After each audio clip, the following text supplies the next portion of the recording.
Hey, what's going on, guys? Coach James here from Orange Theory Gresham out in Oregon, here to bring you Sunday, December 31st, S+P+E Day, the countdown.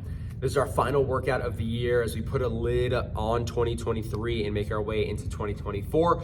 We're gonna do all that we can to give all we can to our members as they rake in their final splat points, get that last burn before moving on from the holidays. So to get into it, a little delay here. 3G setup from start to finish. We're gonna begin at the treads. At the beginning, we have a 2-minute buy-in, 1-minute push to 1-minute base. Big communication here, just to get an extended warm-up, priming the body for what's ahead. We don't wanna let members get too crazy out of the gate today. We got a lot of work ahead of us. That being said, the majority of the efforts on the treadmill is actually going to be counting down incline as they begin at 10% power walkers, joggers, and runners with a tread for distance. And the reason that we are setting up a tread for distance is to facilitate more of an intuitive intensity. The feeling is going to be based with that 45 seconds rather than giving speed parameters to these individuals. Being on a high hill, we all know, can get uncomfortable pretty darn fast. So even though they may be in more of a base speed, all out feeling may be there. Now, after that 45 seconds where they're gonna drop down 1% on their incline and bring it to a walking pace, about 3 miles an hour or less. The big talk is gonna be anything needed to facilitate recovery. So encourage your members to bring it down below 3 miles an hour if needed in order to catch our breath before we come back into that next hill.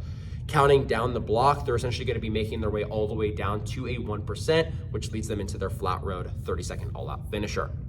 On the rowers, this is a fun one, 2,024 meter challenge. Moving into the next year to keep theme going. Now, we know there's no countdown for this particular distance on your OT Connects, so we're gonna attack it in 2 ways. One of them is a 30-second all-out row, accumulating about 100 to 150 meters per 30 seconds, and then a little recovery is gonna come from a medicine ball movement, beginning at 10 reps, but with every round you get through, we're gonna chip away 1 rep less. So 10 total rounds, doing the quick math for you. At the end of those 10 rounds, hear me out, and the distance may not be at 2,024 meters. Your rowers will then strap in and complete that row. Whatever the difference is after those 10 rounds, they're gonna finish all the way through 2,024 meters. That is our challenge today. Now, if all is said and done, and there's still time on the clock, they'll get a bonus, but with an option.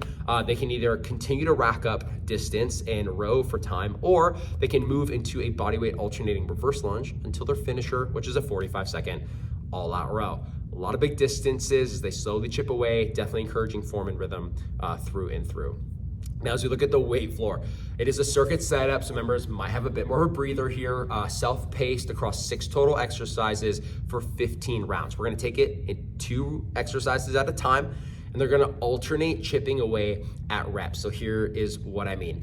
First movement is gonna set you up at 10 reps, and then the second exercise in that sequence is gonna be 9 reps. They're gonna alternate how they decrease. So round 2, it'll go from 8 and 7, round 3 will be 6 and 5, and so on. 5 total rounds from 10 to 1, and then they'll move into the second sequence, another 2 movements, 5 new rounds, and then finally a third time. If they happen to finish all before that 14 minutes is up, they'll complete all exercises as 1 giant round, but for 6 reps. And then that finisher is gonna lead them into making a choice, whatever exercise may be their favorite from their block. There's a lot of moving parts in this workout team, a lot to talk about and set your members up for, and some quicker cues, especially coming through those treads, 45 on, 30 off, and all those incline adjustments. So make sure we're communicating clearly through that lobby intro, setting it up from the gate. That way when we get the ball rolling, everyone knows what's going on, where they need to be, and how to get it done. Have a great time with your members, team. Again, this is your final workout of the year. Do all that you can to give your best and make it a fantastic experience as we make our way into 2024. It's gonna be a really good time. We'll see you then.